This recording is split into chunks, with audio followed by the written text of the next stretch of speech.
The Democratic ticket is complete.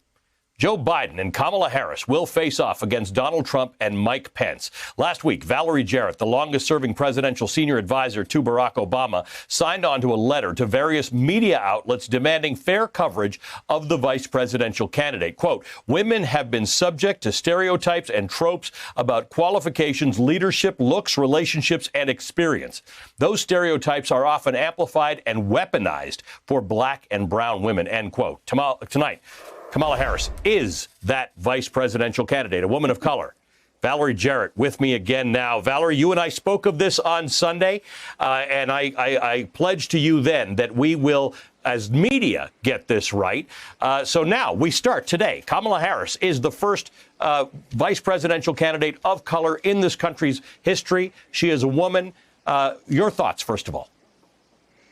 Well, that little girl is more than ready for this job. She's brilliant. She has an extraordinary track record of experience.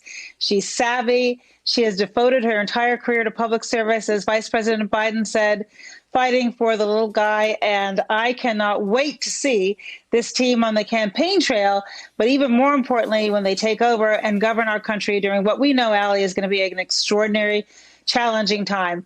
And I'd also say about her that she has, the resilience. She can take a punch. She can give a punch. She is going to be a formidable opponent. I can't wait to see her debate Vice President Pence.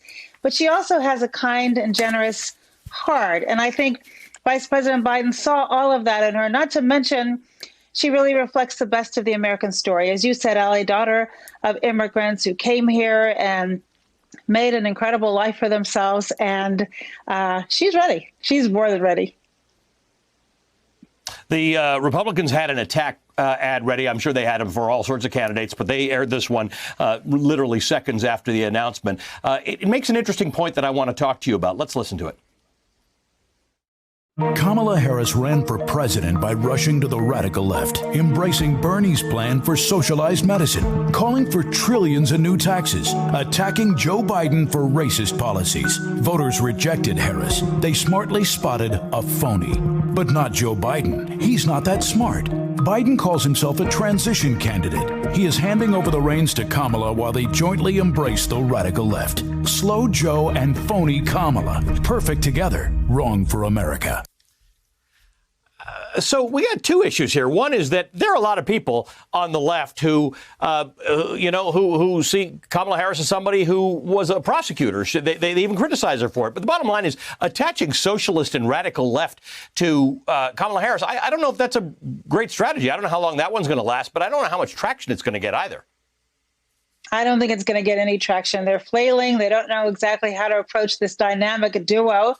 And I think the American people are smarter than that. They're smart enough to have watched her carefully throughout her career, seen the incredible work she did on the Judiciary Committee and on the Intelligence Committee, recognize that she has the gravitas to command the respect of not just the American people, but leaders on the world stage. So I am confident as this campaign continues that the American people will see what I see in both of them, and that is leaders who are ready to move our country forward, restore the soul of our country, basic decency, and regain our stature around the world, something that has been sorely missed, particularly during this challenging time of a pandemic where we have just dropped the ball in terms of our leadership, and those two will pick it up and run with it and look after us, look after the American people, particularly the little guy.